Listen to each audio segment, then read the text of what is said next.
What's up? We're back. They heard us talking shit about their party and they tried to shut us down. Yeah. Now we're somewhere else. We literally just did the CM Punks, like they cut the mic kind They of cut shit. the. And I'm gonna sue my. No, I'm gonna get sued by my best friend. Yeah.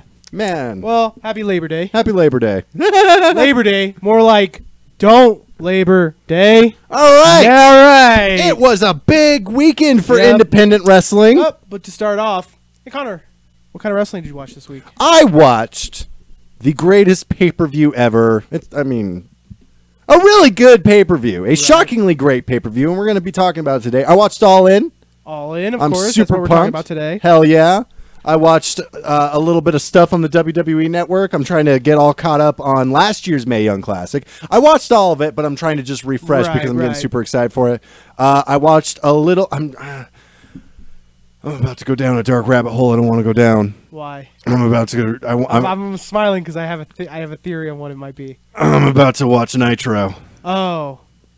Oh, I bummed you out. no, I did the same thing actually a couple months back. What did you? I thought you were gonna be like, I'm gonna start watching death matches and CZW deathmatch tournaments. I want to. I'm there. I mean, dude, it's rough, man. Even for me, I definitely want to get into GCW some more because obviously, Nick Gage is. Good luck for that, man. They don't have a streaming service of anything. Well, yeah, they don't. That's fucking ridiculous. They should. It's all DVDs, but. I didn't really watch much wrestling this week. I watched NXT. Mm-hmm. Same. I watched MLW. I always watch that because it's fun. It was an okay show this week. Nothing really happened. Getting ready for War Games. A little nervous about like what they're doing with Keith, about like what their plans are going to be for Keith Lee. Why? Because I feel like he's going to go. I feel like he's going to go the Apollo Crews route where they just call him up. Oh, yeah, that's bad news. Because he's kind of... I'm telling you, pair him with Leo Rush and make him a tag team and be the Moth. Yeah, but Men of the Hour. The problem is done. Leo Rush is firmly on 205 Live, and 205 Live is, thankfully, although it needs to be in its own fucking venue, it's in its own show. But I just see them looking at Keith Lee and going, he's done. I'm great. You're looking like... Like I'm just thinking of all of the people from NXT that Vince McMahon and his creative team actually get behind. It's Bliss, Elias. I mean, fuck. They like Liv Morgan more than anybody. I'd say Ruby Riot's done all right. She's done. I'd say pretty much most of the women that got called up have been doing pretty all right. I don't think Vince McMahon has very little to do with the women's division. Oh yeah, 100%. I think that's why I'm looking so much forward to Evolution. I think it's gonna be it's gonna be like a takeover. Like if he has a say in anything, it probably is who's champion. Yeah. End of things Vince McMahon has a say in. But then you look at all of the men's division, and I mean, like Kevin Owens just quit on television. Right.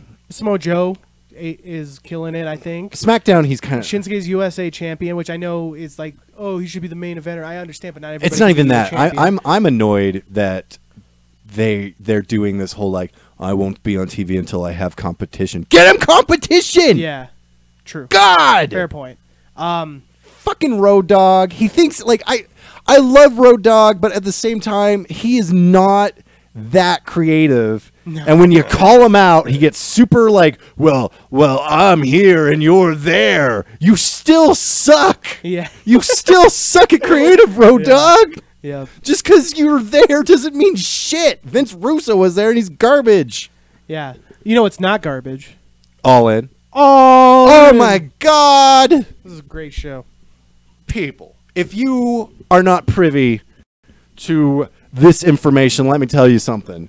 Cody Rhodes, formerly the Dashing One. I thought you were going to say Cody Rhodes, formerly Cody Rhodes. Cody Rhodes, the artist formerly known as Cody Rhodes. The American Nightmare. Oh, they should just let him have his last name. It's ridiculous. Or just call him Cody Nightmare. I made a tweet like earlier in the week when All In was starting where I instantly became a fan of Cody Rhodes. The minute he cut his first not a couple dashing promos later. The minute he cut his first dashing Cody Rhodes promo, I was a fan of his. Oh yeah, instantly. 100%. And I remember we were hanging out at the time. Yeah, in high school, I believe.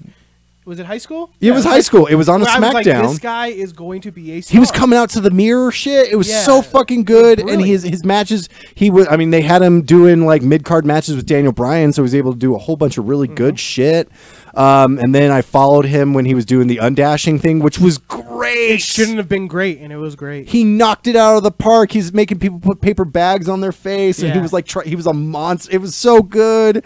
And then he was the future Cody Rhodes, and he was killing it. Yep. And then he was Stardust. And he had a mustache for a minute. The mustache was awesome. He got it over. And that whole shit with Damien Sandow was great. Yeah, what were they? The Rhodes Scholars? They're the Rhodes Scholars, and then Damien Sandow betrayed him for money. Wrong guy won that Money in the Bank, in my opinion. I think the right guy won. I think that they should have just gave him the fucking title, and then so Cody could take it off of him. It was the World Heavyweight title. They could have gotten away with it, but they wanted to unify it. Right. So fuck everyone else.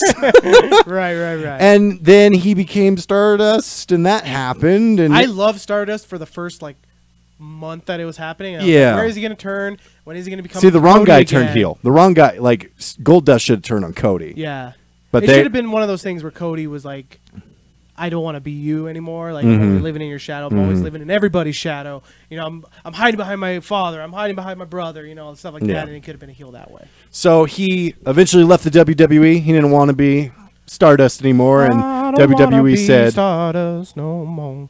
And they said, well, you have to. So there, creative has nothing for you as Stardust, but we creatively don't want to change you back to Cody Rhodes. So there. Yeah. So he left. He got the fuck out of there. He was in Impact Wrestling for a minute. Yep. A solid minute where he did nothing. I saw him at his first PWG show. 2016 Bola. And then he met with the Young Bucks. He got together with the Young Bucks. He joined the Bullet Club for except for AJ Styles, for life. Yep. I love that. And he's been killing it on with ROH. He's been killing it with New Japan Pro Wrestling. And then one day, Cody Rhodes and the Young Bucks, Matt and Nick Jackson, all three of them got in a room together, I'm assuming, and went, what if we put on our own show? Yes. What if we put on our own really big show? The Woodstock of professional wrestling. And they just did. They booked the Sears Center in Chicago. Yep. A 10,000 something seat arena. But that's not just it. They also did their own, basically, WrestleCon. They basically, Starrcast? They did an entire festival dedicated to this one wrestling show. Exactly, and that's huge. And it's not like these three people are also like promoters. They're literally just wrestlers who sat in a room together. And as someone who's put on a show before, like just out of nothing, I can really appreciate this shit. They're just going, why don't we do that? Yeah, DIY, punk rock. I'm all about that. Oh, shit, yeah. dude. You know me. And then every fucking wrestling snob in the world told them they couldn't do it. They weren't going to be able to do it. Even Dave Meltzer, who loves professional wrestling and loves every professional wrestler, was like, there's no way they can do it. And Cody Rhodes was tweeted back at him, I'll take that bet. And then what happened? The minute tickets went on sale, they sold out. Yeah. Legitimately sold out. It's an amalgamation of a bunch of different things happening outside of WWE that led to this moment. I know. It was the rise of New Japan, the rise of Ring of Honor, maybe not like in the households or like viewers but stuff like that, but the consciousness of the rise of the Young Bucks. Rise of the Young Bucks, 100%. The Young Bucks are like the rise of streaming services for other independent wrestling. As popular as Kenny Omega is, the Young Bucks, to me, are the most popular wrestlers not signed to the WWE. Oh, 100%. They started merch with Hot Topic. Yeah. They are the bridge for that partnership. Even though Colt Cabana created pro wrestling tees, Young Bucks made it a thing. Oh yeah.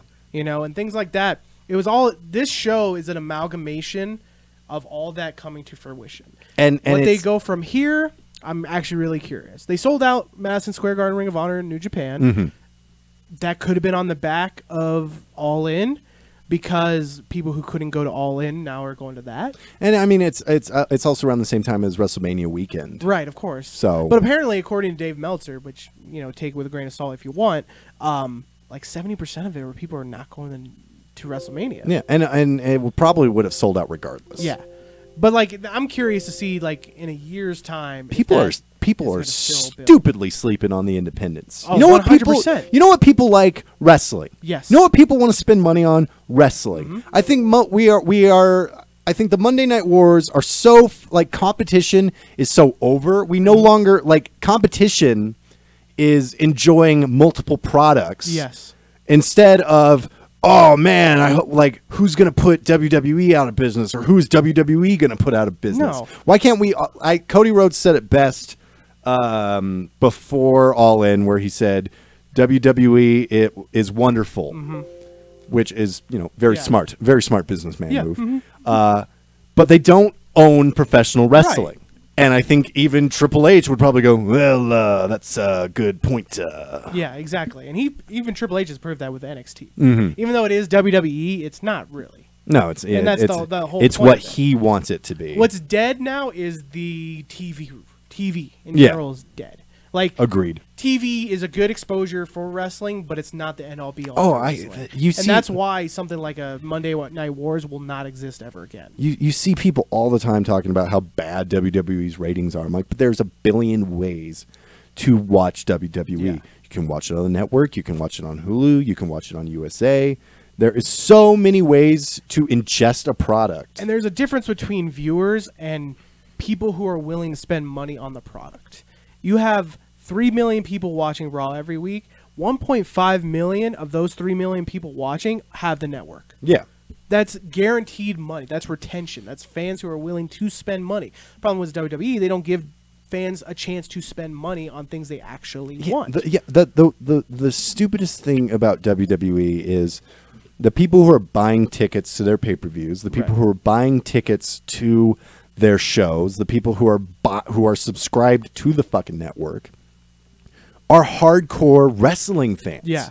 And those hardcore wrestling fans are bringing their children. It's not families, it's wrestling fans who happen to have a family. I think like WWE has it backwards where they think kids are going to bring the parents as opposed to the parents bringing the kids. Yeah. Because I feel like that's more likely what it is.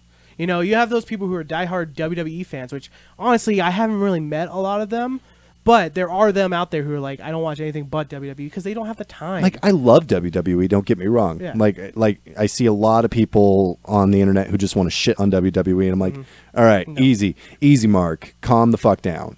Who's Mark? Those people who are like, WWE is just bad. It's like, are you even... That's not our word. That's the wrestlers' words, and I don't respect you using those words. We've been using sell and heel and bump and calling an audible and pop. I don't think we're gonna be in the good graces of any of those old school wrestlers anytime soon. Exactly.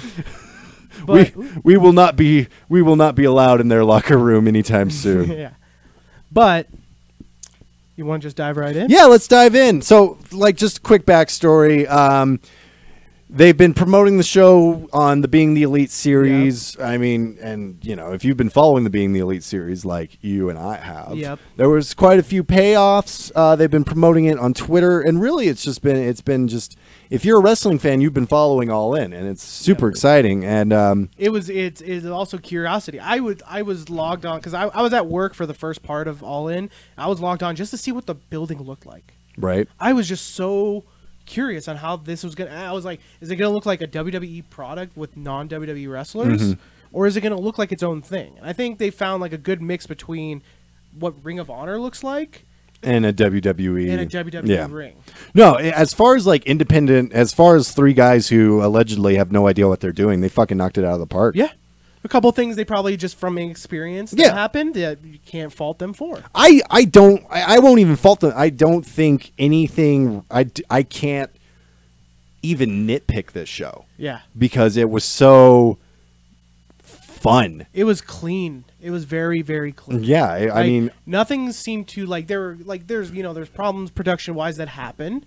It happens in WWE. Why couldn't Backlash be this good? Why couldn't Triple Mania be this good? Why couldn't SummerSlam be that good? Yeah, I'm just saying, like, Triple Mania has been doing big shows like that for fucking, 80 years? Although, I'm kind of okay with Triple Mania's new gimmick being the worst wrestling pay-per-view of the year. It's the CZW of Mexico. I think honestly, Triple Mania needs to be that. Like, it needs to just be like, what can we do to just make a really bad show? Not like boring, just, oh my God, am I watching this? Right. All right, so let's dive into All In. You did not see the pre-show, so we're gonna just kind of skim through it a little bit to get into the meat of the matter. Yeah, I don't have cable. I'm a millennial. Right? What is WGN? Yeah. The what Good News Network? What? Yeah. I don't know. So the first match was Briscoes versus SoCal Uncensored. I fucking love SoCal Uncensored. Dude, I love the Briscoes. I love the Briscoes too. Not as much as SoCal Uncensored. Briscoes are like. Nobody is like the Briscoes. Briscoes are their own thing. They're Delaware homicidal maniacs. It's probably a good thing. I mean, it's not a good thing that he sent out that homophobic tweet, but it's a good thing that WWE... Just a little bit of homophobe? He took a little bit of the homophobe? A little bit. He took an Ambien, you know? Yeah, well, he's from fucking Delaware. Like, not to shit on people from Delaware, but like... He's from the backwoods of Delaware. Yeah, he's probably like a hardcore religious person and they have the views. Just like, I'm not gonna. They run a legit chicken farm. They legit live on a farm, guys. They are farmers like for real. Like whatever. But separate the art from the artist. It's probably a good thing for them that WWE didn't sign them. Well, yeah. Like because even though they would fit in so perfect. I know, and they'd put on such great matches. Yeah. But I don't think they would be allowed to be themselves. True, very true. Like they would be. What I like about them is they're look like legit people who will murder you. Oh, they look. They're just like, I don't like that guy. They look like murder him. They look like you got a pretty mouth. Like he has like a switchblade in his back pocket, just chilling. He might, dude. He has like a little small Jay Mark White Briscoe looks like a fucking caveman. Yeah. And Jay Briscoe just seems like a very mean person. He's like the intelligence, and the other one's just like I'll follow you to the end, brother. And SoCal Uncensored, Scorpio Sky, and Frankie Kazarian, their shit on being the elite is what I look forward to. Dude. They need their own show. When they first got introduced to being the elite, I was like, uh-oh. They're going to be over now. Is the worst town I've ever been in. Yeah. And then Frankie Kazarian just unleashes I know, dude. Like this whole fucking tirade. No way it's like It's no way it's like SoCal, man. SoCal's so much better than I mean, when they were in fucking Philadelphia, and he's like, Philly cheesesteak. It's just cheese, bread, and steak. Whoop-de-fucking-do. when they ran up the steps and they were doing the whole Rocky thing, and they were like taking in the beauty, and then they're like, this is the and then they did that whole bit. It was what I love about it's classic heels. Oh yeah, like from NWA territories, like that time, and they bring it in to like almost be kind of like a joke. Yeah, it's great. I want them to come to Albuquerque and tell me how this is the worst town they've ever been in, and I'll be like, yeah, our town's boo. I mean, yay. Boo. Their faces. There's no way they're heels. They're faces, and they came out as faces. Oh yeah, well you know your audience, and that's the one thing like Young Bucks and Cody Rhodes know is their audience. Oh yeah, they know their audience better than they know themselves. Do you think I think that's part of the problem with WWE is Triple H knows his audience. Yeah. Vince McMahon has no fucking clue, and I don't think he cares. That's the other thing. I don't think he cares. He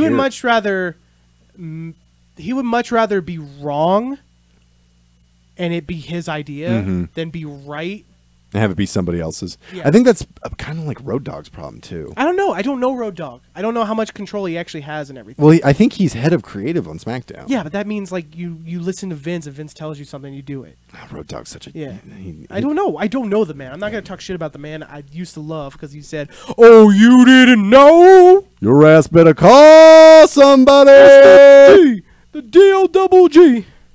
Yeah. I was watching a recap of 1999 SummerSlam. First off, someone should have told Road Dogg, get rid of get your hairstyle. It's not. Dude, it was the 90s, man. It's not an excuse. And also fanny packs. It was the 90s. No. Fanny packs, I could tell right away that was such a 90s thing. Even back then, I was like, no, this is going to die away. Fanny packs are dumb. And you're just making fun of a generation rather than making fun of wrestling. And Kurt Cobain had it coming. He had it coming. He did it to himself. He had it coming. He had it coming. All right. So Scorpio Sky, SCU won. They beat Briscoe Brothers. Yeah. Some good high-flying stuff. Man, I love Scorpio Sky, dude. He's very underrated. I remember watching him back in like 2008 in PWG recently. I did not watch PWG in 2008, but I watched old PWGs and watching him. He's so good. It's crazy to think that Frankie Kazarian's been wrestling for like 20 years. I know. And he still looks amazing. Yeah. He's pretty cool. I remember when he was a part of Raven's little crew. What were they called? I don't remember. They were like the goth kids. I just remember him worming his way into fucking Fortune. Oh yeah. Like he took Desmond Wolfe's spot. Yeah. And knowing what we know now, I guess it makes sense, but it was such bullshit because it was like, Desmond Wolfe is great. Yeah, dude. Nigel McGuinness is fucking awesome. Who the fuck is this dude? I remember you had no clue who Desmond Wolfe was. I still liked him, though. Yeah, you liked him. I wasn't saying anything yet. I was like, dude, that's Nigel McGuinness, dude. That's Nigel McGuinness. I know. Every wrestler has stolen their moves from him. Yeah. Really just Dean Ambrose, and it's the fucking he did the Nigel is what he called it. After that, we had the over-budget Battle Royale. Oh, yeah. And this was a ton of fun. I might have to find a way to watch People have been referring to it as the best Battle Royal. The greatest Royal Rumble. The greatest Battle Royale ever. Yes. Yeah. In Saudi Arabia. And Jordan Grace had to put on a wig. Okay. So remember, I don't know if we did it on the podcast or we did it off the podcast where I was trying to think of the girl because you mentioned someone in Jordan the Grace class. That's who I was thinking. Yeah. We talked about it. 100% who I was thinking. She's great. She's fantastic. That's why I mentioned her. I was like, she's great. Bully Ray came out. There was a few legends, mostly ECW guys. Yeah, it wasn't like it was. Because I read about it. It was Tommy Dreamer. It was Bully Ray. Bully Ray put a luchador through the table, and he fucked him up, and he was out. He was out for a while. Who was the luchador? We'll get to that. Was that El Chico? Yeah, it was El Chico. El Chico. You could say El Chico. Yeah, he put El Chico through a table. Okay. Everybody got some their stuff and Jordan Grace's whole thing. I heard Marco Stunt, the guy I was telling you about from Lost in New York. Yeah. Apparently he killed it.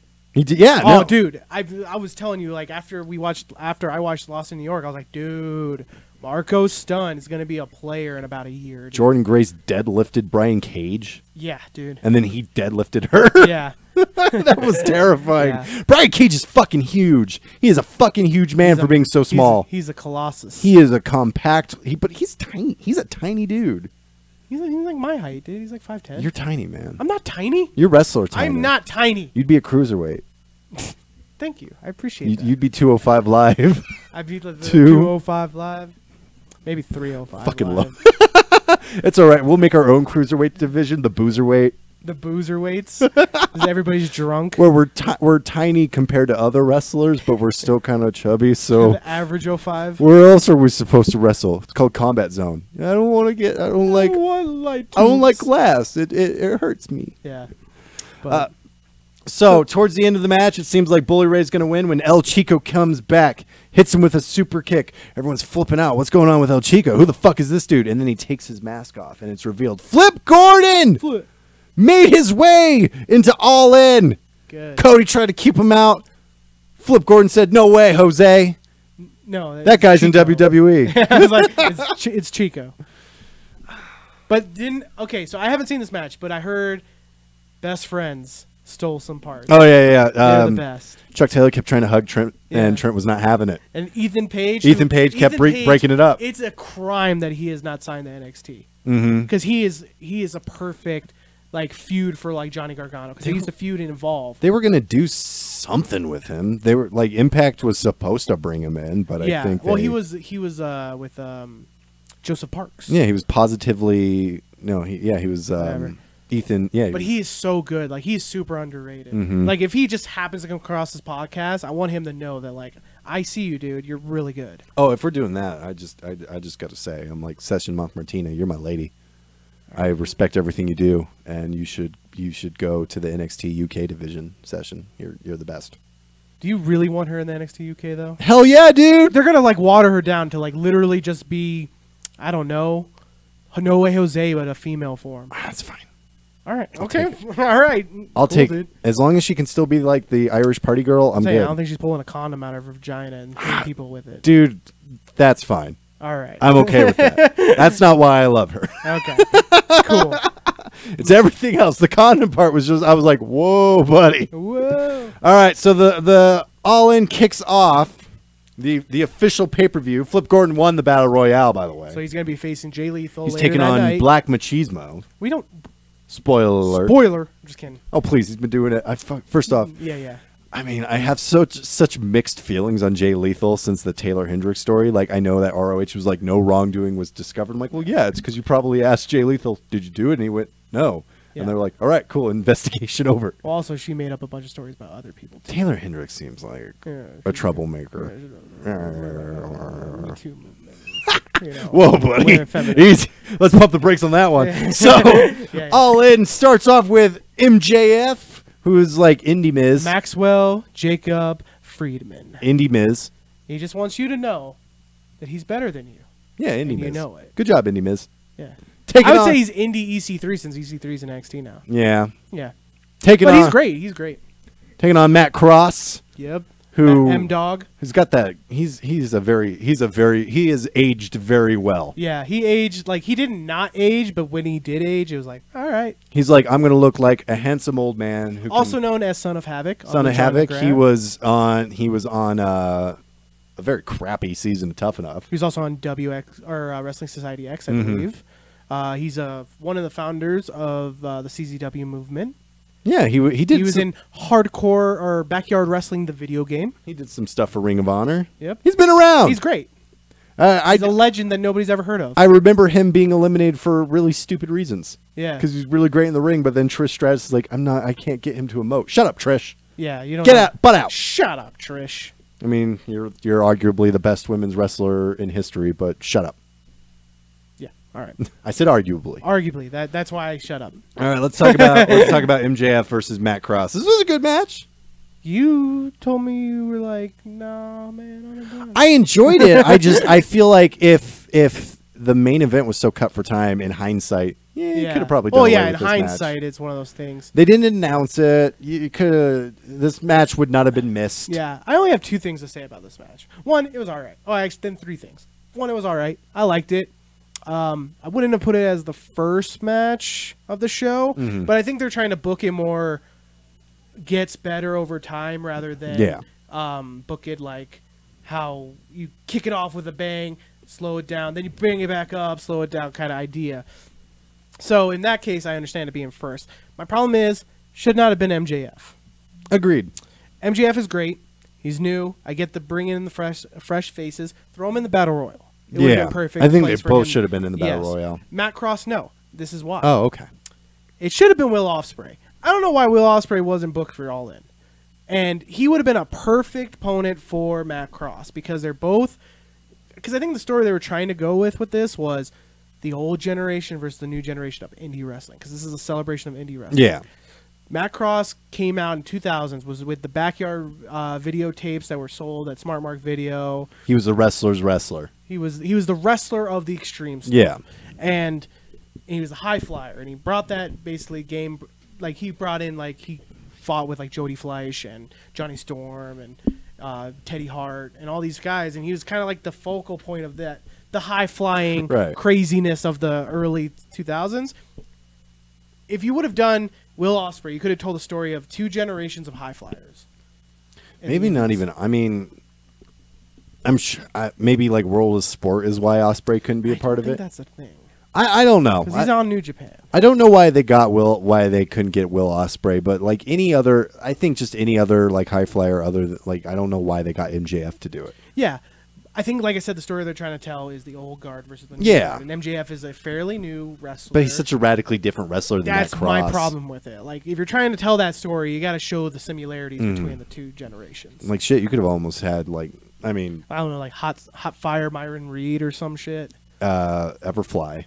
Eli Everfly would have been insane, but nobody's ever heard of Eli Everfly except for me and you. Yeah. Like, straight up. Like, he might have died. Yeah. That kid needs to slow the fuck down. He's gonna die. He's gonna die. But yeah, but that's what I think they were trying to tell, and I think that was the only problem, is it wasn't the best first match for the pay-per-view. I agree. I think they didn't. That was the only thing that the Bucks might have done wrong, is that I think the best way to kick off a pay-per-view is with a bang. Agreed. You can have it build from there, but that first match has to be what gets I really think the it. Battle Royale should have been on the card. And yeah, 100%. Yeah, but I understand why they did that, because that's where all the names are, and that's where you're going to drive people to buy the pay-per-view. The next match, so Matt Cross won. Yeah, he won with the Shooting Star Press, Shooting Star. Is, you know, great. I popped for that move. Yeah, he did the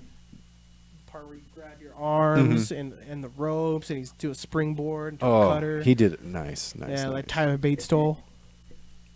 You know, I don't. I'm not saying it was a bad thing. I'd steal from it too. Yeah. If I could do it, I'd do it. I would do the heart punch. Fuck you. That was my thing. Right. No. What was I going to steal? I was going to steal the shin kick.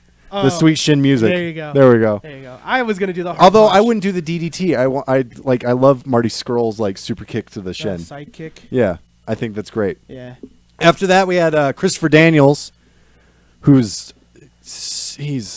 he might go down in history as like the most underrated wrestler. Oh, 100%. Not named Nigel McGuinness. I would say he's better than Nigel McGuinness. No, I mean, we'll never really be able to know. Yeah, I think he's had a longer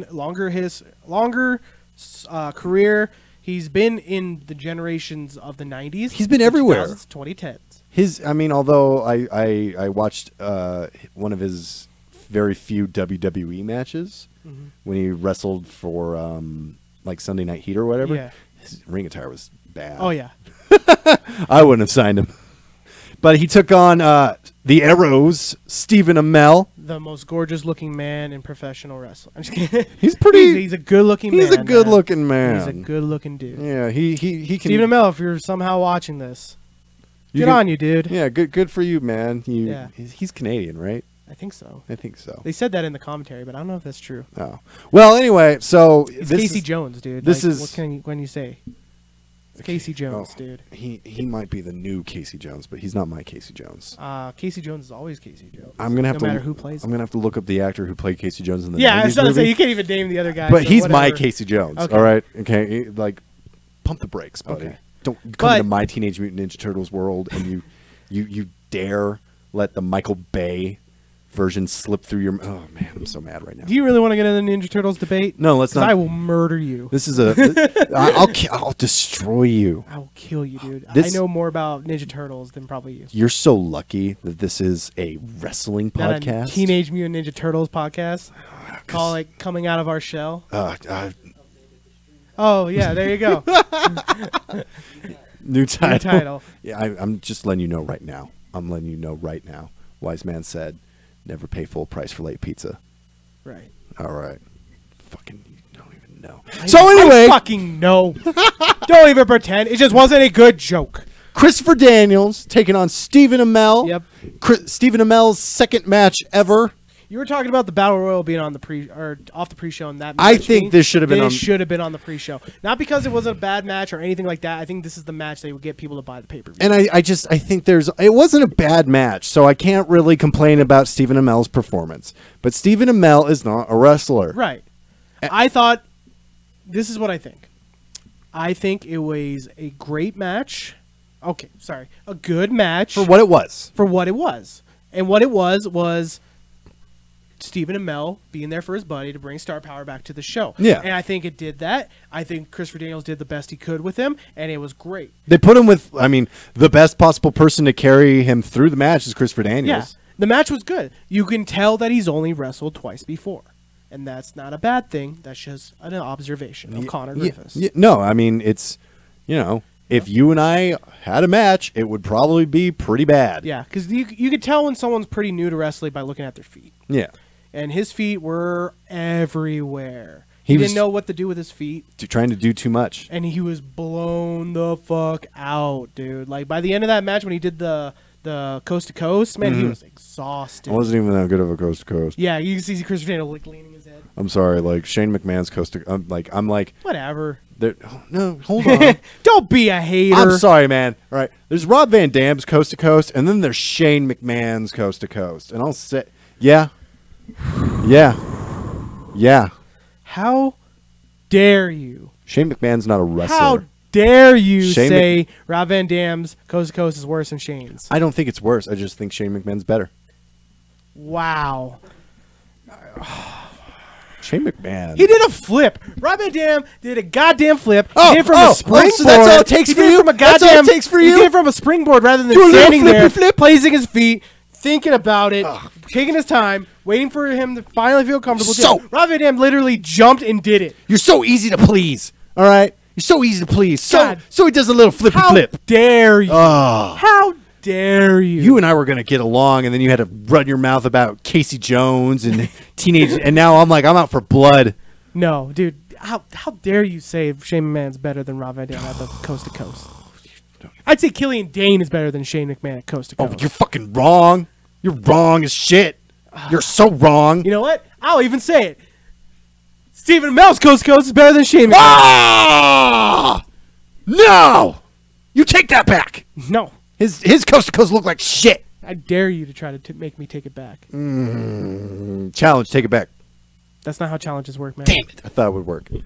So it was fine. It was a good match. Christopher Daniels won with the best moonsault ever. Yeah, which is the best moonsault. Oh yeah, ever. I can't name a. It was weird that all three members of SCU won. I didn't even think about that until just now. I gotta tell you, dude. Like half the reason I watch Being the Elite is for the SCU bits. Yeah. Like they need their own show. No, then you dilute it. Oh, we're just not gonna get along anymore, are we? No, dude, I'm saying you take good things, you stretch it out, it makes it bad. No, I'm just... It's like taking a really good pancake, stretching it out to a thin pancake. It's not a pancake. Well, I don't like pancakes, so your metaphor doesn't work for me. How do you not like pancakes? Because waffles are better. Well, yeah, but that doesn't mean you don't like pancakes. Pancakes wake up every day, and they go, man, I wish I was a waffle. I mean, you're not wrong, but that doesn't mean you don't like pancakes. I don't like Whatever, let's talk about All In.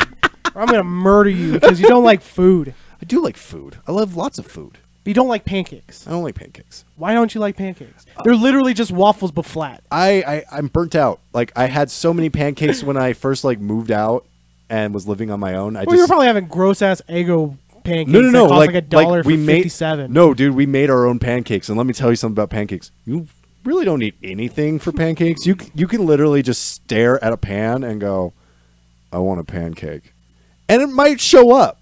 It'll taste disgusting, but it's a pancake. Right. After Christopher Daniels, we got a fatal four-way with Britt Baker, Dr. Britt Baker, taking on Tessa Blanchard, Chelsea Green, and Madison Rayne. This is where the show finally kicked off. Oh, man, this 100%. Match tore the fucking roof off the place. Like, I didn't know the pre-show, so I have no clue about the pre-show. But those first two matches, they're all right. Yeah. Crowd was kind of meh. And then you got four women together who wanted to prove something. I'd say they got, like, if we had a scale from, like, dead crowd to like PWG Bola crowd, like insane ECW style crowd. Yeah. It would start off maybe right around here. The women's match brought it to about here. It was a good match. Oh, it was fantastic. It was fucking good. Oh, it was all great. Four women did well. They did awesome. Yeah. And who would have thought Madison Rayne can wrestle? Okay, like I watched her in TNA when everybody banded it. Oh, I'm sorry. Her TNA stuff until like it was pretty bad for a while. Yeah, but I thought she was like, because that was around the time when like the women's division in WWE was just there. I remember that. And knockouts were killing it. Awesome Kong, Madison Rayne, Gail Kim, Mickie James, Angelina Love, Velvet Sky, who. I love Velvet Sky. She wasn't the best wrestler on. I love whenever she talks about how she'll never go to WWE. I'm like, they're also probably never going to like call you, so works out for both of you. Yeah, I love that. She got better. She definitely got better. She was fine. Like she was. But there was that point in like 2011 that the Knockouts division was fantastic. Oh yeah. When they got Mickie James, that was that was a steal. Yeah. So like I can believe that Madison Rayne can wrestle because she was doing it at a time where nobody wrestled. Yeah, there was a very brief period of time where Impact Wrestling was where you went to watch women wrestle. Yeah, 100%. And then someone was like, I don't like that. I don't like it anymore. Yeah. Get out of here. It's Hulk Hogan. He's like, brother, you're not brothers. Those women are... They don't understand brotherhood, brother. They're women. They're women. They don't understand brotherhood because they're women. But, I mean... Fucking Tessa Blanchard is going. She is my girl, dude. Like she's starting to creep up that. She's so good. Ladder, she's so good. She is so good. She might be the best women's wrestler in the independent scene for sure. 100%. Oh, she definitely is. She's like top 5 in the world. Period. Yeah. To me. Yeah, and she's so young. She's 22. I mean, and she's only going to get better. 100%. She's only going to get better. Right. She's fantastic. I can't wait to see what she's doing when she's like fucking 30. Yeah. I 100% agree. Tessa Blanchard. First time I saw Tessa Blanchard was at WrestleCon 2016. And she wrestled... I don't remember. Oh, she wrestled Crazy Mary Dobson, I believe. Yeah. I believe that was the match.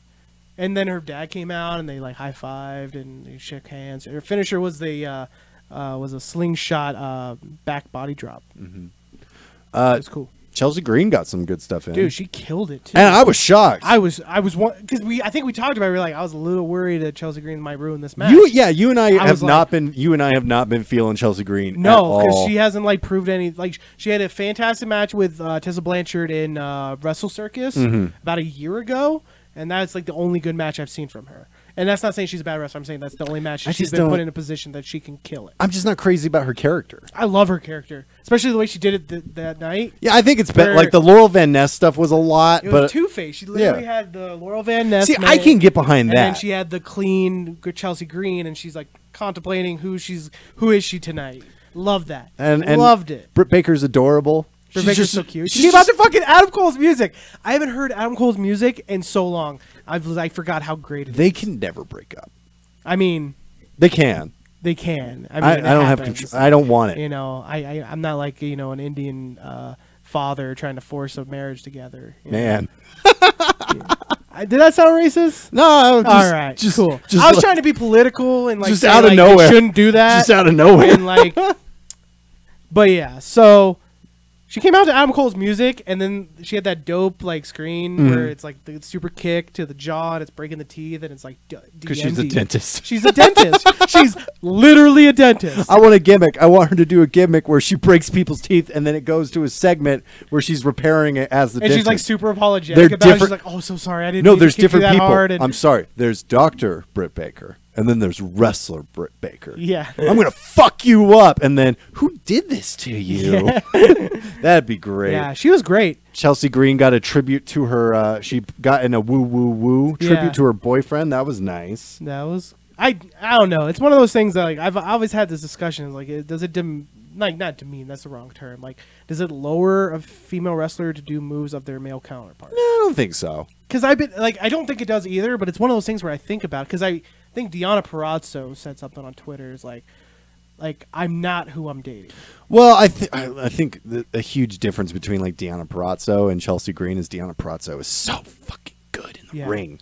Like I'm excited to see what Chelsea Green can do now because I'm like, oh, okay, now I get it. But Deonna Purrazzo is so good that to just pigeonhole, like I've never pigeonholed Chelsea Green as Zack Ryder's girlfriend. Yeah, neither have I. Because she was doing her own thing. But for anyone who has the fucking audacity to go, Deonna Purrazzo is just Marty Scurll's girlfriend, it's like you have no idea. Yeah, I just see like in conversations, like people are like, well, who is this person? And it's usually the first thing is like, that's blah, blah, blah's girlfriend. And everyone's relationship is different. I mean, Zack Ryder and Chelsea Green are super like cutesy and shit on the internet. So like I'm saying, like Britt Baker, like a lot of people are like, oh yeah, that's Adam Cole's girlfriend, and she came out to Adam Cole's music, and like it's like, is that a bad thing or is that cute? I think it's just, I mean, it's probably, I doubt they made her. I'm sure it was her choice. I agree. As a tribute to her boyfriend. It's one of those thoughts I have. I don't know, ladies, what do you think?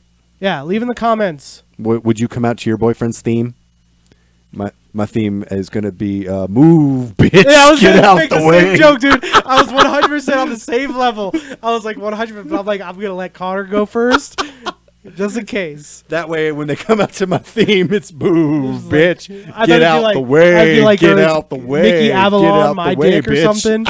My dick got the late night scene. Yo. Jizz in my pants. Yeah, something super dumb like that. Fuck everyone, man. Yeah, dude.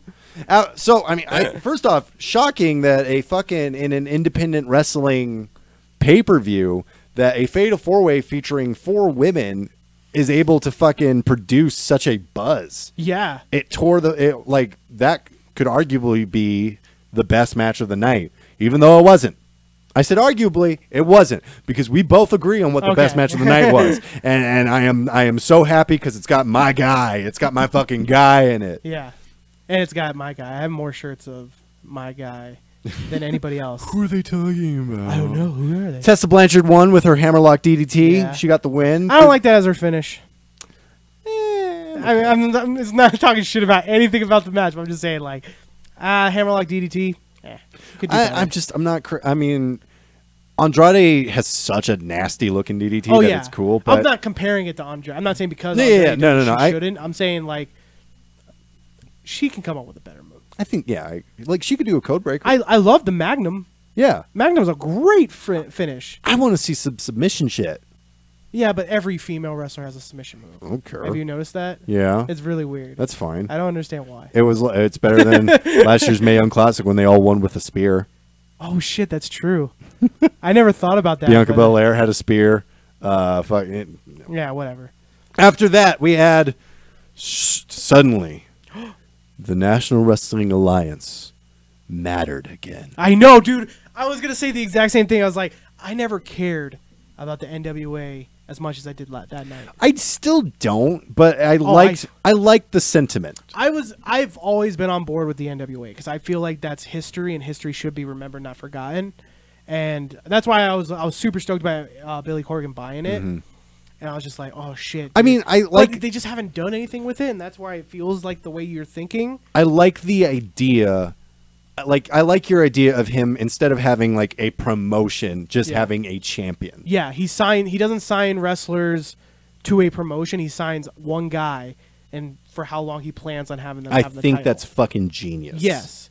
And it could be one of those things where the NWA title, if you get it to that point, which this night definitely can get. Oh, hell yeah. If you do more things like this, you can bring that title. The way they presented, I think Cody Rhodes is the perfect guy to do this. The way they presented it. So Nick Aldis comes out. He's got Tim Storm, the former champion. Right. He's got Jeff Jarrett.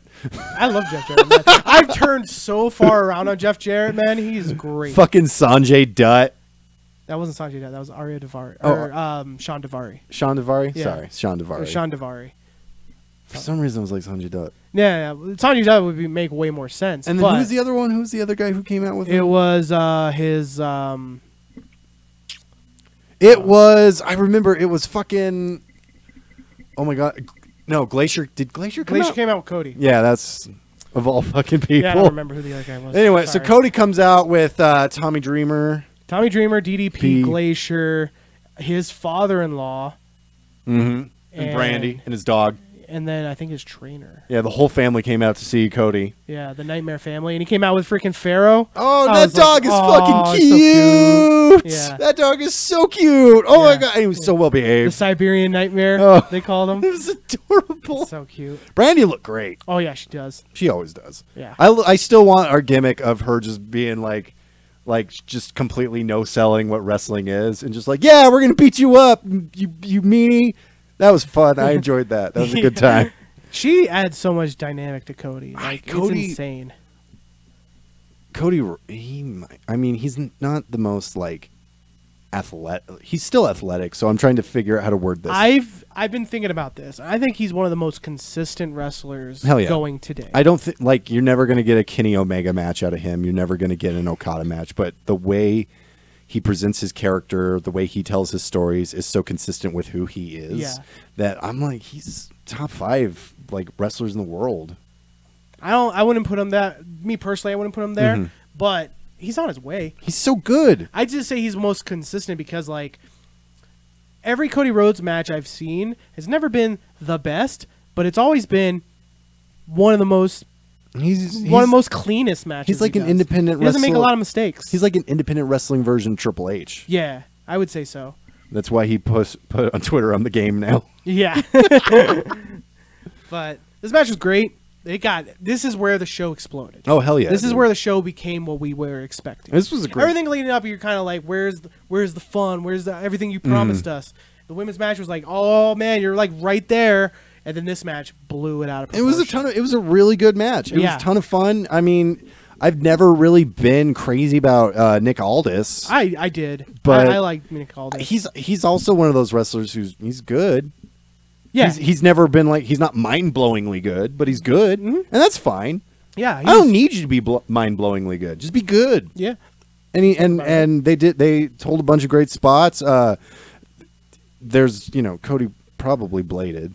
Oh yeah, 100%. 100%. But who cares? And then they had Daivari was trying to throw in the towel for the opponent that he's not representing, and the DDP comes in, diamond cuts him. It's so dope, and then whole lot of shenanigans, and then Cody Rhodes wins the NWA Championship. Yeah, and he elbowed Nick Aldis elbow drops Brandy.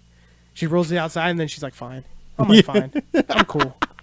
I love it. I want Brandy's gimmick to be no selling wrestling. Yeah. Just like, the entire. that hurt. The entire. Oh, he elbowed me. He didn't really elbow me. I would love it if she's just. She like winks a lot at the camera. I would love it if she's like cutting a promo. It's like you're a jerk. I don't really think he's a jerk. Like she just says to the audience. It's she's like Saved by the Bell, and she's like time out, and then she talks to the audience, and be like, this isn't real. She's actually one of my best friends, and I think in theory it's fun, but if it actually happened, I'd be like, I'm so mad this is actually happening. This was such a dumb 100%. Idea. But yeah, and him winning was such a beautiful moment. Man. Oh, like hell yeah. This was the storytelling match of the show. Mm-hmm. Like, because I thought that 100% the Kenny Omega Penta was going to be the storytelling match. No. This was it. This was the match that people went, oh, this is wrestling. I remember now. Oh, it was so good. It was. Yeah, it wasn't like there weren't any cool high spots. There weren't like a lot of pile drivers, technical wrestling. There wasn't. It was very much NWA. Yeah, it was NWA style match. It was perfect. And if this is what Billy Corgan has in mind, I'm way looking forward to it. Same. I'm excited for what. First off. Fucking congratulations to Cody Rhodes. Oh, 100%. That's the belt his dad had. I didn't think he was going to win the title. That's the belt his dad... I figured he was going to. I had no But he deserved it. That's the belt his dad made. Yeah. And so to go to this pay-per-view that Cody made, hell yeah, he deserved that belt. Yeah, 100%. I just thought the classic, you don't put yourself over on your own show kind of thing. I don't know. I disagree with that. I was like, fuck it, it's my show. No, yeah, see, but that's putting yourself... That's, yeah, whatever. It worked. It was fantastic. It worked for fucking I can't believe I'm drawing a blank on this goddamn the guy who ran the AWA. Oh, Vern Gagne? Yeah, it worked for him. Yeah, Vern Gagne. Yeah, but that's Vern Gagne. And AWA was great, and he wasn't the only champion. Like, I know. Mr. Perfect held the title. I think Hulk Hogan at one point had it. I mean, this is exciting for the NWA Championship because now it's going to be featured on Being the Elite. Of course. It's going to be featured in New Japan Pro Wrestling. It's going to be featured in Ring of Honor. Well, like the NWA title when it was in its bastardized form like 4 years ago was in New Japan a lot. Oh, God. I think Tiger Mask 4 had it. Yeah. And he wrestled Jushin Thunder Liger at a Wrestle Kingdom for it. It was very weird. Yeah. This is proper. This is legit, and I like it. I like the idea. I just wish they would have. I wish I knew what they were doing, so I can have a better gauge of what's going on. I think it's something like you said. Like I think Billy Corgan's just going to have a champion, right? And he's going to be building this legacy with the NWA title through independent promotion. And you can do something where like, because I always had the idea of like. What if the indie wrestling was territories rather than because like that nobody's ever going to beat WWE at their own game. Yeah. So and instead of trying to do that, make time cyclical. Yeah. Go back to what worked. Territories in different promotions around the world, kind of like what NXT is trying to do. Yeah. But like do it on the independent scene, and then you have shows like All In. Maybe bring back Starcast. I know they did Starcade last year. I'm sorry, Starcade. They brought in what was it called? Starcade. No, it was something like it was obviously Starcade, but it wasn't. Yeah. They did that last year. It was like in Georgia, and it wasn't very big, but they brought in a lot of guests and stuff like that. Do something like that in like December. You do something big in like March, and then do something big in the summer. You can bring back NWA as a over-branching thing over these independents, but to keep them all separate. Yeah, no, I agree. I think, and I'm sure that's what Billy Corgan has in mind. Right. Because then he doesn't have to fork over a whole shit ton of money. Right. He gets a whole shit ton of money. It's good exposure. Well, I mean, I'm saying I don't know. It's great exposure, and also at the same time, like that's a legacy. Yeah. There's a legacy behind the NWA and Cody title. Rhodes is the perfect guy to lead this charge of the worldwide projection of it because he's wrestled in Impact, ROH, WWE. He's wrestled in Evolve. He wrestled in New Japan. And he's wrestled PWG. He's part of one of the best fucking acts in professional wrestling currently. Yeah. And now he's NWA champion. And he's going to be carrying that around. That's why I don't think he's signing with Ring of Honor for that reason. Not to go back to WWE, just to kind of be the focal point of NWA. I think him being a free agent is good for him. It's good for wrestling, and it's I'm excited. I'm like, wow. a fucking millennial. Yeah. Am excited for NWA shit. I know. Oh boy, look at me. The reason why I brought that up is because I saw that they had the 70th anniversary shirt on Pro Wrestling Tees, and I almost bought it. And this is before All In, so I was like, oh, it'd be cool to have like a nice little NWA shirt, like classic. That'd be cool. And I loved NWA growing up, man. After that match, oh my God, we had the Chicago street fight between Hangman fucking Adam Page and Joey fucking Janela. Yeah. Holy shit. There is no way Joey Janela is going to be able to walk by the time he's 40. Yeah, but I think he's prepared. I think he's made acceptance. He could, like I said, we talked about this before the podcast. He could pull a fucking Sabu and just be wrestling until he's like 60. And just be, ow, my back hurts, my neck hurts. Dude, some of those. I mean, the fucking air raid siren on the fucking ladder. Yeah. God damn, the power bomb through the ladder onto the fucking floor. I was thinking the power bomb through the 2 tables, but he only went through 1. Joey Janela. It's funny because you can even see him say, "He's like, let's get a little closer, Adam. Let's get a little closer, a little closer, a little closer." And he still fucking didn't launch. I love Adam Page, but Adam Page also needs to slow the fuck down. Yeah. He is going to be wrestling for a long time, but he needs to slow down. Yeah. I think Adam Page is like, if he tried to focus more on the brawling aspect of his wrestling, he could be a star. Because, he can do the cool shooting star, and he could do the flip. I love the flip over lariat. Yeah. Keep that. But you don't need to do like the fast pace, keeping up with the cruiserweight. You don't need to try and be Kenny Omega. Be like Stan Hansen. Yeah. And maybe that's because he's like the country boy kind of thing. But if you came out like Stan Hansen, just like, I'm a small guy, but I throw a punch like a motherfucker. Yeah, if he hit people stiff. Yeah. That'd be pretty sweet. It'd be super cool. Also, but Joey Janela, he's so giving. He's such a giving. Joey Janela is independent wrestling. He got 100%. Hangman murdered him. Yeah. He murdered him. He killed another Joey. Yeah. It was pretty dark. But then he did the rite of passage through the tables for the finish. Oh man, it was so good. And he had the Cracker Barrel. Remember Joey Janela grabbed the Cracker Barrel because it was sponsored by Cracker Barrel. He had a giant Cracker Barrel. Yeah. And he starts rolling it, and Adam Page just jumps over like Donkey Kong. And he's like, "Ho!" And it was awesome. This match was a lot of fun. Like, you go from this like NWA style wrestling match to a fucking ECW street fight. Yeah, essentially, yeah. And then Hangman Page, he gets the win. Dude, that fucking spot on that ladder was so terrifying. Oh, it was scary to watch. But after I saw it, I was like, oh, they're fine. I'm like, is George Janela okay? I was more worried about Adam Page's knees. Yeah. Because that was like the thing I'm worried about. Like, I know Joey Janela can survive a lot. He's the man that you can't be killed. I finally saw his building, the spot. Oh, you finally saw it? Oh, dude. It's insane. Yikes. Yeah, he got... John Zagday both killed and saved Joey Janela that night. I was listening to Stone Cold Steve Austin's podcast with him. Oh, God damn, what are these death matches you talking about? Dude, that podcast was so fucking fun. I love Stone Cold. That was one of the few I've actually listened to. After Hangman gets the win, though. Gong. Dong. Dong. Dong. Dong. That's going to be a shirt, right? I hope so. Or it just says the Undercocker or some shit like that. They have Rest in Penis. Yeah, I know they have Rest Spoiler alert. But they could just have like a gong and it says dong.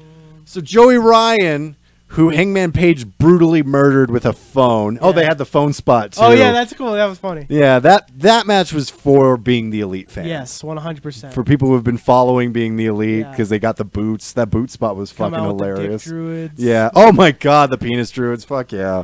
They come out, then they just carry Hangman away. Yeah. Audience starts chanting "Rest in penis, rest in penis." Joey, he hits him with the penis suplex. The penis plex, right? He does the penis plex, and then he does the sweet tooth music. Yeah. Which he puts the lollipop and super kicks him. Having to explain that to like people who. Oh yeah, dude, 100%. But it's the fun. It was so good. I enjoyed it. I'm like, that's Joey Ryan. He flips people with his dick. Wrestling's fake. Yeah, it's not. You know, like that's how I usually follow it up. And Jim Cornette had a heart attack and he died. Yeah, fuck Jim Cornette. Easy. No, fuck Jim Cornette. I don't care. He literally has the opposite opinion of wrestling as me. I get you. I like Jim Cornette. But I agree. He was being a dick. He was being a dick on Twitter the entire time. Wrestling is ice cream. Yeah. I don't want vanilla all the time. After a very violent fucking street fight, we had a pretty good match between Jay Lethal, who came out as Black Machismo. Yeah. Machismo with Lanny Poffo. Oh, hell yeah. Yeah, with the genius Lanny Poffo, Randy Savage's actual brother. Taking on Flip Gordon. Who came out with Brandy Rhodes, who dressed smokingly like a freaking, like a little pinup girl. It was great. She's great. Yeah. And it was a really good match. Flip at the camera is like, I'm not really a soldier. Flip and I are friends, but it's we're friend zoned. It was a really good, and they did the spot where Black Machismo, where he confused her for Miss Elizabeth. That was so great. I was laughing so hard at that. It's like, Elizabeth puts her on the shoulder, does the fucking love. Jay Lethal. I remember when we saw him live at Lucha Libre USA, and I flipped out because that was the same week or the same day that Macho Man died. Yeah, it was literally. I think it was that day. And I had no idea. We were literally just sitting there, and his surprise tag team partner, who's it going to be? It was Black Machismo. And I was like, holy shit, Connor! I flipped the fuck out, dude. Jay Lethal's so good. He's so good in the fucking ring. Yeah. And this was a good match. Flip was super over with the Chicago crowd. Yeah. And I mean, I know why. Well, they literally built like a story based off these like characters that they made. This is like out of everything there, this is the only like story, like Flip is the only story that was created by the Bucks. And I would say Flip and Hangman Page stuff. Hangman Page too, but Hangman Page was doing the Hangman gimmick before that. But the whole dick flipping and the he's a penis pretender, all that stuff, that was created by that. Yeah. But I think Flip is the full blown, because like we saw Flip. The first time I ever saw Flip was at GCW's Spring Break 1. Well, he was like such a creative wrestler because Flip, and he came out, he just flipped his pants off, and he got eliminated like first from the Rumble, the clusterfuck. Yeah, he was like the first one eliminated, so he was like a nobody, but then he just blew up. Yeah, because of the Bucks. I think because the Bucks, because Cody being the elite storyline, his stuff with Marty Scurll was fucking hilarious. Marty and Flip take Japan. He was part of the Best of the Super Juniors. Yep. Which I was like, I remember when I'm like, Flip Gordon's in the fucking Best. Yeah. Okay. Awesome. Well, like, I always thought that he was really good. He just needed time, and that's what he's gotten. He's pretty good for a flat earther. Yeah, I know. What? He is a flat earther, man. Is he though? No, he's not. I had to look it up. I was like, please tell me Flip. You're one of those guys who Googles like, is this person really married to this person? No, it's like, flat. Is he a flat earther? No, it's literally just, is Flip Gordon really a flat earther? Yeah. But no, it's not like AJ Styles. That's still my favorite thing. I'm just saying. He's like, you're probably one of those flat earthers. Hey, I'm not a flat earther. I'm just saying, I have some questions. Heel AJ Styles was the best. Yeah, it was great. I love that stuff. So Jay Lethal got the victory. Yep, after switching back and forth between Jay Lethal and Black Machismo, which I think this is a good send-off for that character. Yeah. I think, because it kind of just ended when he turned heel in Ring of Honor, and it was fun gimmick, and he couldn't sustain a career doing. Well, I agree. Like, as much as I love the Black Machismo character, I like Jay Lethal. Yeah. I don't want to see Jay Lethal. House of Truth was fantastic. Oh, Jay Lethal, double champion, held the TV title longer than anybody else. I'm great. I'm trying to come to terms with the fact that we'll probably never see Jay Lethal in the WWE. I think we will. I hope so. I think it'll be something like if they do another Cruiserweight Classic, he's a shoo-in to get it. He should win, but I wouldn't put him as winning. He could be the veteran who's like, many of you don't know I've been doing this for 20 years, and they always have that one person like that. There was a period where he might have been like the most popular non-WWE wrestler. Oh yeah, 100%. I think that was like 2014. Yeah, he was like the guy. I remember his ROH title win when he beat Jay Briscoe. I watched it live. It was fantastic. Like that was a moment. That Not was in person, that to me was like one of the most that was a very. He was a heel who got the baby face win. It was weird. Like everybody was like, "You got it." He's so good. Jay Lethal is so good. So I'm glad he's ROH champion still. I'm just saying the way the night was going, Flip should have won it. I think he's going to drop the title soon because I think the whole reason, this is going to sound super shitty, I think the whole reason why he got that title is for the Flip thing. Yeah. And then he could do Black Machismo. I also think because Dalton Castle is beat to fuck. Oh, yeah. Well, they had to get it off, but they could have easily given it to Skrull. Yeah. Skrull was in the match. They could have given it to Cody. Just so he can have that match and not convolute that storyline. That was they super convoluted. He still got the title. Yeah, but I understand. I'm not like talking shit. I'm just saying like they could have given it to Cody, had him win, had both titles, have him lose it at the next big ROH show. Yeah, I mean I'm not complaining. I'm not either. I'm not. I'm just saying like Jay Lethal was an odd choice to be the world champion. I wonder like who would he drop it to? It's got to be Skrull. He's facing Ospreay. Ospreay could be a good chance. Ospreay might. Skrull, I don't know. I know that like it might be reading into some stuff, but Skrull, I like to think he's WWE bound. Skrull? Yeah. You think? I like to think. Not just because Deanna Pratt is now part of the WWE. Right. I just think, I don't think there's a whole lot left for him to do. That is true. Like, he's done all of his matches with... He can win Best of the Super Juniors. But... He can win... Does he really want to do that? I don't know. I don't know. Like, Maybe he wants to be a heavyweight in New Japan, and that's why this whole thing has been done. I mean... It could be like a last thing he wants to do before his wrestle in the heavyweight division. Maybe get a title like the Intercontinental or Never Open Weight or something. I still think he should have won the Ring of Honor title.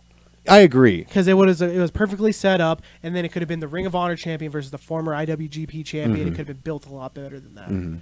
But they didn't want to do that. They put it on Jay Lethal. Yeah, like I said, I just, to me, honestly, I feel like we're at, like, New Japan's at ROH is going to at least lose Marty Scurll.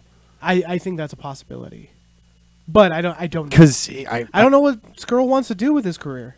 I think I don't. I mean, he'd be fantastic on 205 Live, even though 205 Live, I don't want to see him on 205 Live, but he could bring a personality to that show. One of the reasons I think he might want to go to WWE is, as much as like the schedule takes a toll on his body, I think like just the style that all the other people he wrestles with is like... I'm saying he wrestles a completely different style that he could get away with wrestling for a long time. Yeah.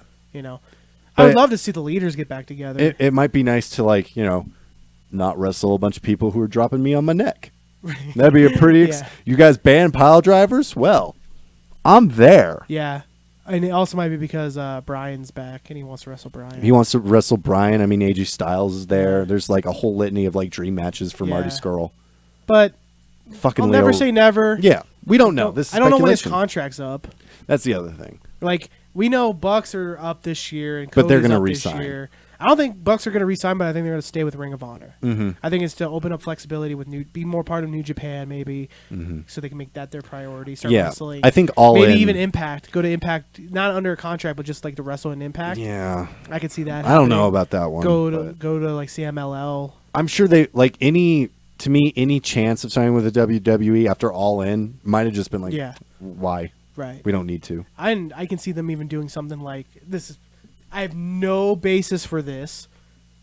They can even start their own thing. Start their own promotion. They could do a similar, like Samoa Joe for a brief period of time when he was doing NXT. He was also allowed to wrestle on the independents. Yeah. So they could, it's the Young Bucks, so they could work out a thing where it's like, we'll do NXT stuff. Maybe. I don't know. It's a hard tale, but I don't see them going to WWE. I don't either. And I don't see Kenny Omega going anymore. I think once the Young Bucks are done wrestling their style, then they'll go to WWE, which might be a bad choice because you want to get them when they're hot. They're so good at adapting. Even if they were like no more Meltzer drivers and stuff like that, I know the Young Bucks are still going to deliver a good match. Oh yeah, 100%. After that ROH match, holy crap! Pentagon Jr. took on fucking Kenny Omega. Yeah, buddy. And they just dropped each other on their fucking necks. Dude, all goddamn match. This match was the entire reason I bought this pay-per-view. It's the entire... It's 100%. Like, as much as I love Rey Fenix, Rey Mysterio, and Bandito... Pentagon is fucking amazing. Kenny versus Penta is the match I've been wanting to see my entire, like, tenure of independent wrestling. Because they literally are the same... in different ways. Like, I think Don Callis said it as the perfect way. Like, Kenny Omega is the god of professional wrestling. Penta is the demon. Oh, that is the perfect analogy for this. They both rose to stardom, not rose in power or whatever, stardom at the same time, around 2015. Yeah. They both made their names in separate promotions, Impact, Lucha Underground, PWG. Kenny Omega is New Japan, Ring of Honor. PWG. Well, he wrestled once in PWG. In the entire time. Damn. He's wrestled 2 matches in PWG in like 5 years. Okay. Penta has been there constantly. That's why I said him. But they rose to stardom in different ways. Of course, in New Japan, it's a bigger deal, I think. But if you go to Mexico, Pentagon Jr. is like... He's the man. He's the man. Like, I think the only other like stars are like legends, like L.A. Park or Conan, Vampiro, you know those guys. Rush is up there with Penta. I'd say Phoenix is... I think Phoenix is more popular. I don't know if Phoenix is more popular I don't think so. But I'd say Pentagon Jr., Rush, and Psycho Clown are probably like the top 3 dogs. I know that's dumb, but those are your top popularities in Mexico's so weird. Yeah. So you put those guys. So Pentagon Jr. rose from being a mid-card in Mexico to being a top star. He's in Lucha Underground. He's a Lucha Underground champion. You have Impact. He won the Impact title. Mm-hmm. You know, yeah, he lost it a week, but who cares? I don't think they were planning on. I think they did that as a way because they were planning probably to put it on Alberto. They still wanted the title change, but yeah. So you have those 2 people skyrocketing to this one midpoint. We had a glimpse of it last year, almost to the day, where they had their 3-on-3 Bucks and Omega versus Flamita, Phoenix, and Pentagon. Mm-hmm. They're finally going to clash. This is the match I was waiting for them to announce the entire time they were announcing matches, and they finally did it. I'm stoked. This match delivered. It was so good. It was scary to watch. It would have been a higher in my mind if they had a build to it, but with no build, this match was phenomenal. Oh, yeah. This didn't have any build. This had no build. This didn't have, hey, you, I don't like you. Oh, kind of build. Nothing. And this is the first time these two have ever like wrestled against each other one-on-one. Yeah. And they definitely delivered. I mean, if you like pile drivers, I do. Like these two guys. Our fans, the pile drivers. The pile drivers. Holy crap. That match was made for us. Yeah, dude. Kenny Omega got dropped right on his fucking head, dude. On the hardest part of the ring. I don't know if you heard this. What? Side of the ring is the hardest part. Side of the ring? Oh man, the apron? Fuck, dude. Yeah. Fuck. Hardest part of the ring. Oh, he didn't get dropped on. No. But no, he legit did. You can hear the thunk of like that. It was insane. He Pentagon broke his arm. Yeah, broke his arm, and then he was like, "Nah, it's fine." I think they've been trying to get away from that like the entire time, but people still remember it as being the. Because that's Lucha Underground. Yeah. You don't believe 90% of what Lucha Underground says. Lucha Underground's so fucking ridiculous. They said some guy broke his arm from Pentagon Jr. who's back in like 4 weeks. Yeah. And he was like, fine. Oh no, he broke my arm again. Well, Lucha Underground has healing powers. Yeah. It has magic too. It's the way Melissa Santos. There are also dragon reptile people. Oh my god. And bunny people. No, there are no bunny people. There is a cult dedicated to the White Rabbit, which is Paul London. No. Mascarita Dorado. Oh, okay. And Mascarita Dorado was murdered by them because of a sacrifice to Killer Cross. It's just amazing that Lucha Underground's so popular. It's fucking great. I haven't watched much of the season. I think I'm letting it build up, and I'm gonna probably binge watch it. But it's great. It's dumb. It's great. Like I said, that's my rocky road right there. I like how Melissa Santos just introduces everybody because she just puts that Latin spice on everything. What I also love is that when she does comment or announcing outside of Lucha Underground, she still says it like Lucha Underground. Mm-hmm. So like anytime she introduces her boy Brian Cage, it's never Brian Cage. It's always they call him Cage, like they do in Lucha Underground. And I like how she says the following Lucha. I don't know why. That's just cool to me. She just knows what she's good at. Yeah. Kenny Omega won. He got the one-winged angel. Yep. Got the 1, 2, 3 after a very violent match. It was brutal, hard-hitting. Fuck, dude. They beat the shit out of each other. I loved how Penta kept screaming Cero Miedo every time he got V-triggered. It was... Oh, dude, this match lived up every time we're like, Kenny Omega's changing up his style, he just goes back to his old shit. Yeah, but it's he tells stories. Yeah, he doesn't tell moves. Yeah, no, I got you. You know, like you can get someone like a Teddy Hart, which I know I keep bringing him up, but he's the perfect example for this. He can make up cool moves. Yeah. Making up cool moves is cool, I guess. It gets you it gets you a name, but telling a great story makes you on the next level. They said it a million times in the Okada match. Okada does the same moves every match. The problem is he's so good, you never expect it. Right. You know? So like that's good storytelling versus good being innovative. There's a difference. After the match, lights went out. Lights came back up. Neville, CM Punk, Neville. Suddenly Pentagon Jr. learned the code breaker. No, suddenly he had a tattoo right here. Yeah, and looked a little bit like Chris Jericho. Yeah. I will say, perfect guy to pretend to be because they do have kind of the same. Oh, dude, type. there was a second where I was like, "Is Chris Jericho the entire time?" Yeah. No, I saw the tattoo and that was a dead giveaway. And he took off his mask and he just looked at Kenny Omega and said, "See you on the cruise." And see you on the cruise. Fozzie's on tour. Can we talk about that? To me, that moment to me was like, all right. Chris Jericho's the greatest wrestler of all time. Oh yeah, 100%. Like we should update our list from last week. Oh, because he's number one. Like holy crap, dude. He's so good. Chris Jericho is everywhere. He's impossible to escape. Yeah. He's the best wrestler of all time. Yeah. Holy fucking shit. And he didn't even do anything. Yeah. He just code breakered Kenny Omega and revealed he was Pentagon. That was fucking exciting. He's great, dude. But yeah, it's I don't know why. Are they gonna televise the cruise matches? Is that gonna be on like Honor Club or something? It might be. I wouldn't be surprised. Yeah, or on Fight. Yeah, something. I'm saying I would love to watch it. I would love to see what it looks like on a cruise. Because I'm picturing in my head, it probably looks nothing like how I picture it. I think logistically it's going to be a nightmare, but they might. No, dude, like have you ever been on a cruise before? No. They're giant. I saw Titanic and went, nope. Yeah. So you know on Titanic, they're all like, I'm gonna go see my buddy on the other side of the boat, and it takes them like 50 minutes. Mm-hmm. That's how it is. Yeah, I don't. So it's giant. So the ring could be set up like near the bow. That's how I picture it's gonna be. It's gonna be on the bow, kind of where the like I'm the king of the world shit is. Have it over there, and just have a crowd surrounding it, and then they just kind of walk in. Meltzer driver into the ocean. But in reality, they're probably gonna put it in a cabin, like where the dining area is. Yeah, or like that's kind of a bummer. Mm-hmm. But that's probably more likely what's gonna be. Probably make it easier to like. Yeah, I think that I wouldn't be surprised if they did like a pay-per-view or something. I would love to see it. I want to know if it's on the outside. Videotape. Of the they might videotape. I want it on the outside of the boat. I don't want it inside the ballroom. I don't want that. I want it outside. So you hear that? The nice ocean breeze. I'm not going to be on the cruise, Jericho. I'm sorry. I don't have $5,000 to spend on a goddamn cruise. I don't want to hear Jim Brewer's band. They're probably bad. I love Jim Brewer. I do too, but I don't want to hear his band. All right.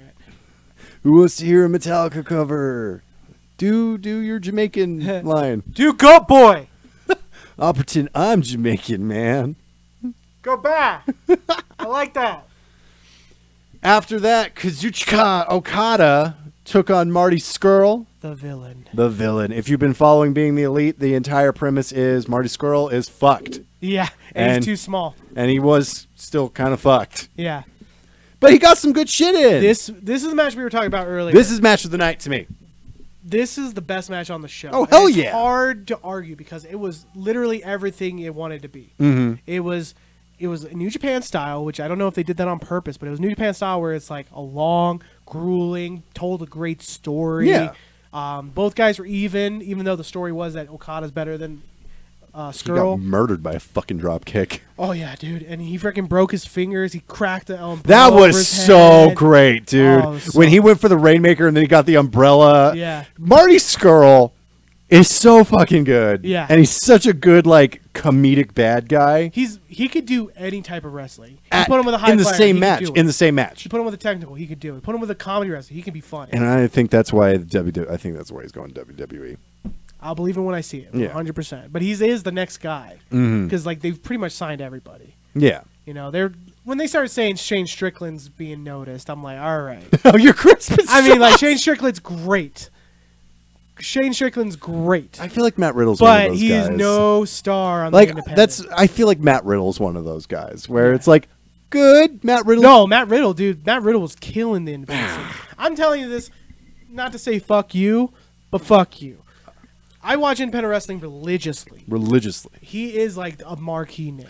He is like the marquee name. Besides, like PWG is not the best aspect of what's popular in independent wrestling, but it's a good indication on who has their finger on the pulse. Yeah. Matt Riddle was Evolve champion for like 300 days. Yeah, no, I think like giving like whoever's PWG champion is like a good sign of who's going to blow up. You know, Keith Lee. The only guy who's Chuck Taylor is going to be like a 10-time PWG champion. As soon as Chuck Taylor won the PWG title, he's wrestling in Ring of Honor. Yeah. Like, he never wrestles in Ring of Honor. I love Chuck Taylor. And you have... Yeah, we're going down a rabbit hole. But I'm telling you, Matt Riddle, I think he was supposed to win Battle of Los Angeles this year. I think he was. And him getting it through a huge rent, I have a theory on who's going to win Battle of Los Angeles. We could probably talk about it maybe next week or something. Yeah, next week. But... I think that was the plan. Was Matt Riddle supposed to win? He got signed. Now they're whatever. I like the spot where Okada has him in for another Rainmaker, and then he breaks his fingers. Yeah, it was great. It was so good. Yeah, I knew the umbrella shot was coming because he already had a T-shirt. Yeah, that had like Rain Stopper, and he had him cracking the umbrella over the Rainmaker move. Yeah, I was like, yeah, that's gonna happen in the match because why would he make a T-shirt of that? Right. I fucking love Marty Scurll so much. God Marty Scurll is, in my opinion, the best overall wrestler. He can seamlessly transition from comedy to serious in the same match. Like, I'm not saying he's my favorite. I'm not saying he's the best technical. I'm not saying he's the best storyteller. I'm not saying he's the best this. As we talked about Cody Rhodes being the best, like, most consistent. Yeah. Marty Scurll is like that, but doing 4.5. To me, he's like a version of Jericho. He's a guy. If he was 4 inches taller, he'd be world champion right now. Oh hell in yeah, WWE. dude. No, he's like Jericho in the sense that he can be a bit goofy, but his matches always tell a really good story no matter what he's doing. And he changes his character all the time. All the time. And not like I'm not the villain anymore on this. I'm saying like he adapts what the villain is in his head. And I loved that last episode of Being the Elite where he cut that promo on Okada. Yeah. And then they go back inside and Nick Jackson's like, who the hell is this Marty talking to? Who is he talking to? What's Marty's deal? Yeah. But he unfortunately... He lost, but it was barely. He lost, but barely. He put on a good match. Yeah. Okada won with the Rainmaker because he's Okada. Yeah, the Rainmaker. He's fucking Okada. You want to beat Okada? Here's a tip. Don't be Okada. Yeah. Okada's great. He's so good. He didn't come out with balloons, though. I was a little bummed. But he came out with red hair. Yeah. That's why.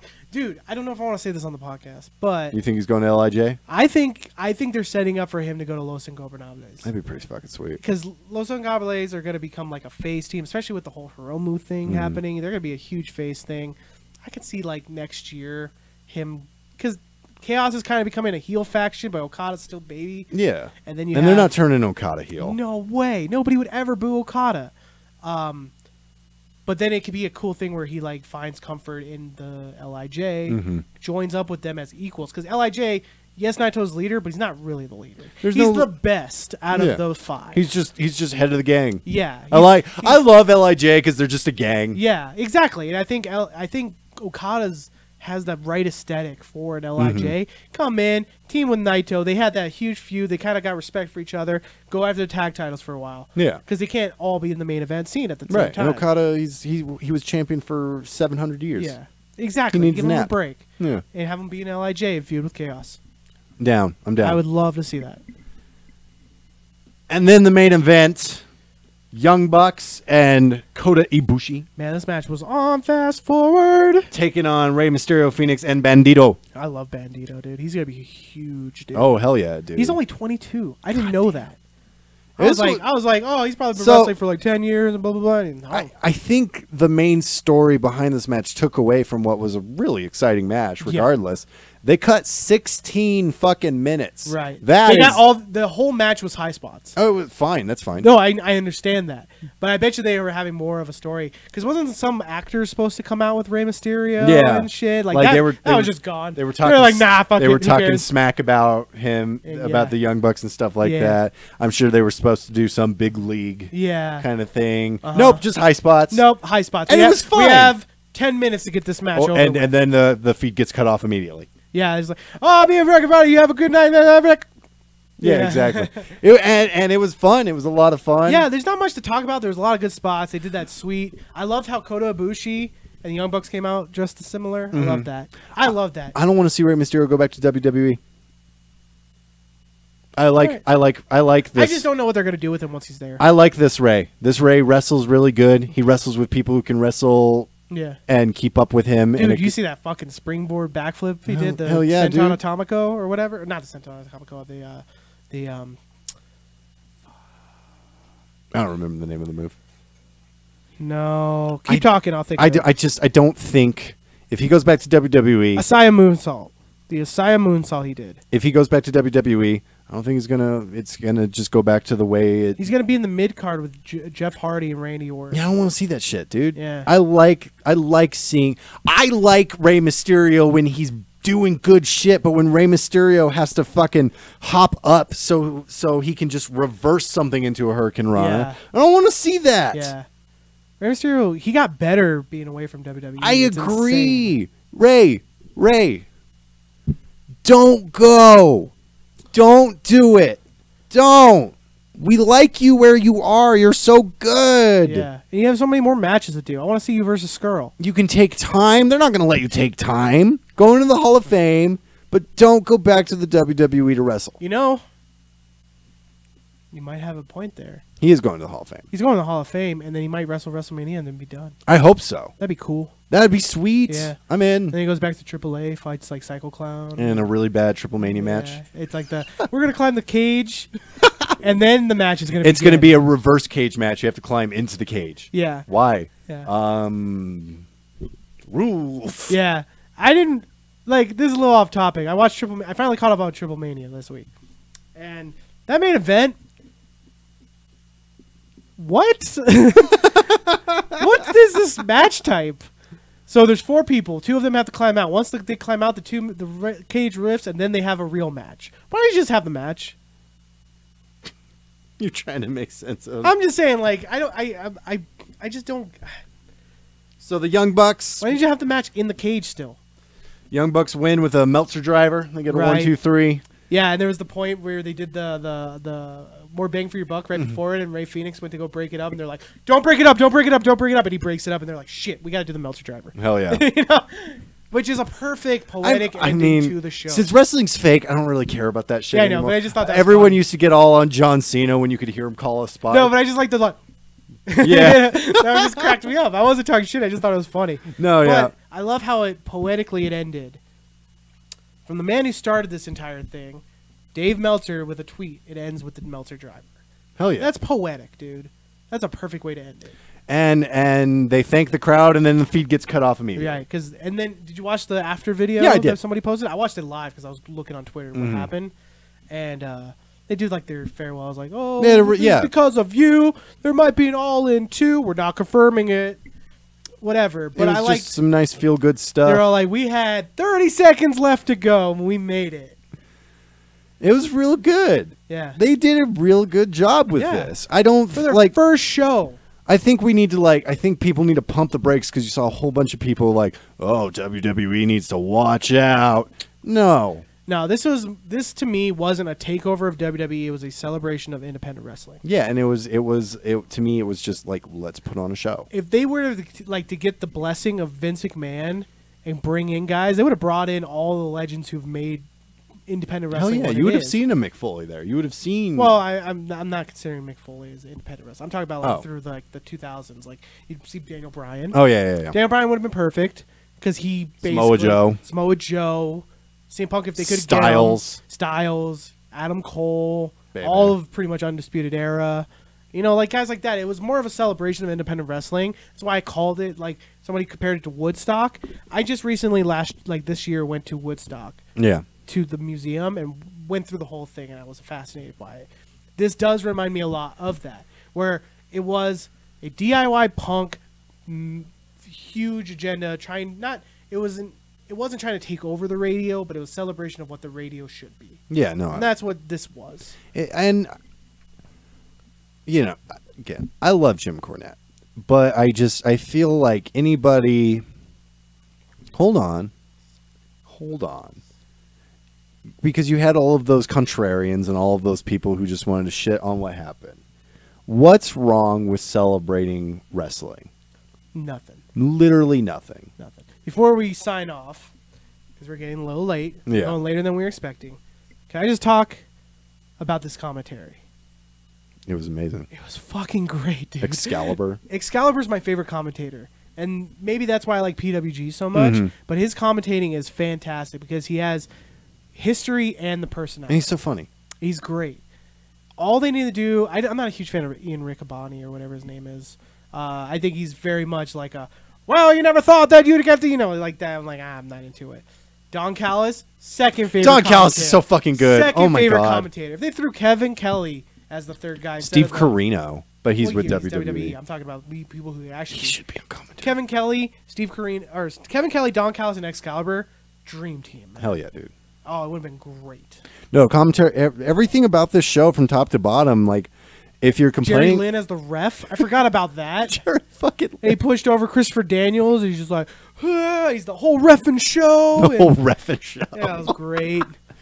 I just from top Earl to Hebner stumbling over his words, trying to introduce the NWA title. He's like, I knew you guys since for a long time now. No, don't give Earl Hebner a mic. What are you doing? Yeah, no, don't give a ref a mic. I love refs, but don't. Although nothing will be. I'm sorry, Joey Janela like pile driving every ref ever who's not Earl Hebner. Yeah, he's just like you're not Earl Hebner. Waiting for that Earl Hebner run-in. That's great. I need to rewatch that shit. Dude, I no, I don't.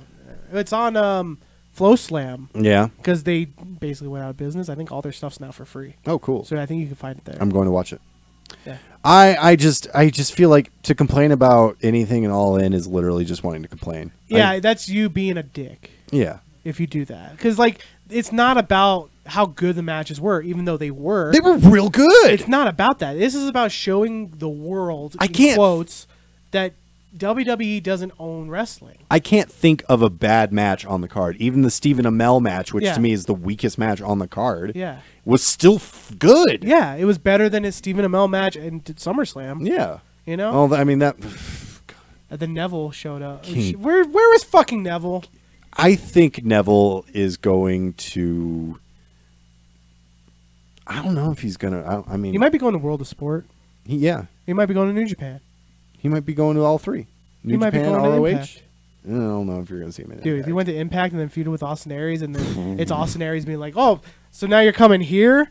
Come on, man. Or then Neville could be like, I beat you in the grandest stage of them all, and I can't do a British accent. So I beat you especially here his in the smallest stage. To kind of be a heel about it. It'd be great. Although, I don't know, because Austin...